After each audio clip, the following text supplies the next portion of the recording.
대구 경북 통합 신공항 건설과 관련돼서 2028년을 목표로 해서 지금 추진이 되고 있습니다.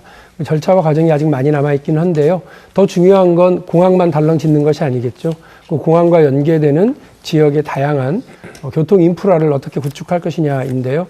이런 부분과 관련해서 중앙정부가 지원할 수 있는 방안들 최대한 함께 하겠다는 말씀을 드립니다.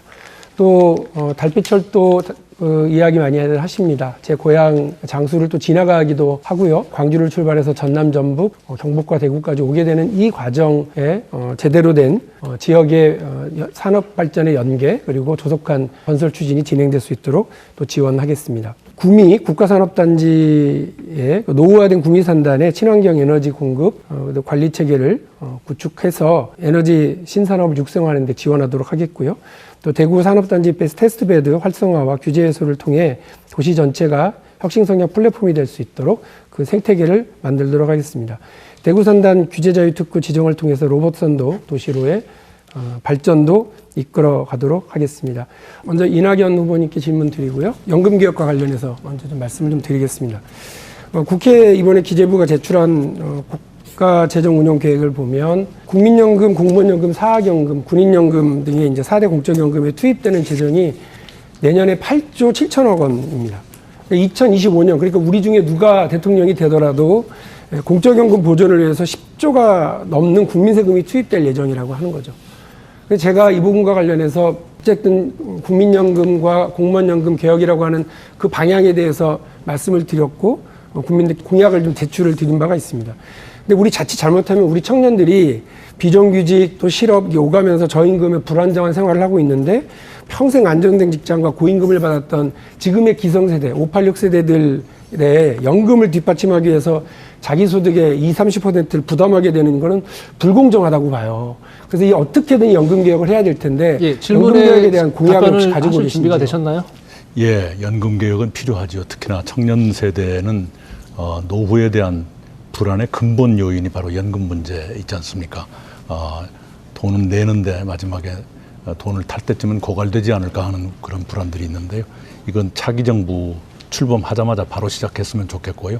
단지 선거 기간에는 논의할 때 합리적 결론을 내기가 어려운 시기이기 때문에 오히려 선거 기간은 피하는 게 좋지 않겠는가 이런 생각을 합니다. 근데 아쉬운 건 사실은 선거 때 나라를 이끌어 나가실 분이 이 방향에 대해서 전 얘기하실 수 있어야 된다고 생각합니다.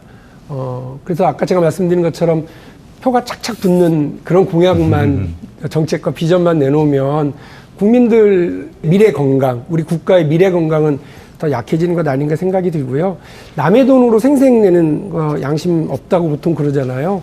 나라 돈으로 표 사는 그런 정책만 내세우고 국가에 꼭 필요한 정책에 대해서는 우리가 얘기하지 않으면 그건 무책임한 정치인이 아닌가 싶습니다. 참 사실 여러 차례 제가 이재명 후보님께 기본소득의 재원은 어떻게 됩니까? 물어봤는데 나는 할 수 있다, 나는 할 수 있다 이렇게 거울 보고 얘기하시는 것처럼 그 말씀 반복하시고 내가 성남에서 해보니 가로등 사업이 이렇다 그 얘기만 하셨어요. 근데 이게 엄청난 재정이 필요한 돈인데요. 제가 몇 가지만 좀 확인해 보겠습니다. 지난번에 기본소득 관련해서 공약 발표하셨잖아요. 네. 우리 국민들 전체에게 25만 원, 청년에게 100만 원 네. 이렇게 2023년부터는 하겠다. 네. 그게 이제 20조 정도가 들어가는 그렇습니다. 것으로 말씀하셨고요. 네. 임기 중에 모든 국민에게 100만 원, 청년에게는 200만 원. 이렇게 또 청년에게 200만 원은 아닌데? 아니 발표하신 내용이 그렇게 있어서 아니 청년은 100만 원 하니까 국민 전원에게 100만 원 하면 합쳐서 200만 원 되는 거죠. 그것도 계산해 보니까 60조 정도입니다. 그러니까 7조, 임기 그 정도 될 겁니다. 네, 임기 첫 해는 뭐 문재인 정부가 했을 테니까 안 되고 2023년부터 적어도 3년은 매해 20조, 마지막에는 한 120조가 들어가죠. 그거는 뭐 일단 확인을 드리고요. 그 최재형 감사원장하고 막 논쟁 한번 하셨잖아요. 그 외식수당이다라고 비판하니까 네. 무슨 소리냐. 4인 가족 기준 8만 원, 20년 모으면 8천만 원이다. 원래 1분하고 제가 30조 답하고 그렇게 돼 있는 것 같은데. 질문을 마무리해 주시죠. 그 20년에 1,200조가 들어가는 것도 확인은 하셨죠. 이제 첫 해에 20조 원 정도, 19조 원 정도를 마련하겠다고 하는 것은 일반 회계 예산 630조 원의 3% 정도에 불과해서 이제 충분히 가능하다 이 말씀드리고요. 그 외에 이제 추가로 하는 거는 저희가 이제 탄소세라든지 이제 토지 보유세 이런 걸로 조달하고 또 감면도 일부 회복하고 할 거니까 너무 걱정 안 하셔도 됩니다. 그러니까 계속 같은 말씀이신 거죠. 그러니까 거울 보고 나는 할 수 있다 이야기, 못하면 무능하다 말씀 그렇게 얘기를 하셔서 사실 저도 오늘 더 이상 이 문제 가지고 답변할 시간을 주시면 제가 충분히 답변 그래서 드리겠습니다. 제가 제안 드릴 게 하나 있어요. 1대1 토론도 이제 안 하신다고 그러셨으니까 그때 기자회견 하실 때 그 얘기도 하셨거든요. 예결위원장 출신 3명이나 우리 캠프에 계시다는 말씀하셨으니까 재원 마련에 대해서 차분하게 한번 발표를 언제 한번 해주세요. 기자회견을 통해서. 이미 했습니다. 아니 그러진 않으셨어요. 그러니까 나는 할 수 있다 얘기를 계속 반복하신 자, 거였고 의원님께서 지난번에도 안 듣고 싶으신 것이고요. 아니요. 그렇지 제가 드린 않아요. 말씀은 자 토지 이제 보유세 제 주도권 시간이니까. 제 답변 시간입니다. 아닙니다. 그렇지 아닙니다. 지금은 않습니다. 질문 시간이 남아 있습니다. 네, 남아 10분 있어요. 남았습니다. 규칙 지켜주시고요. 그래서 저는 그냥 제안 드리는 거예요. 네. 세 분 통해서 우리 30조 룰에 숨지 말고요.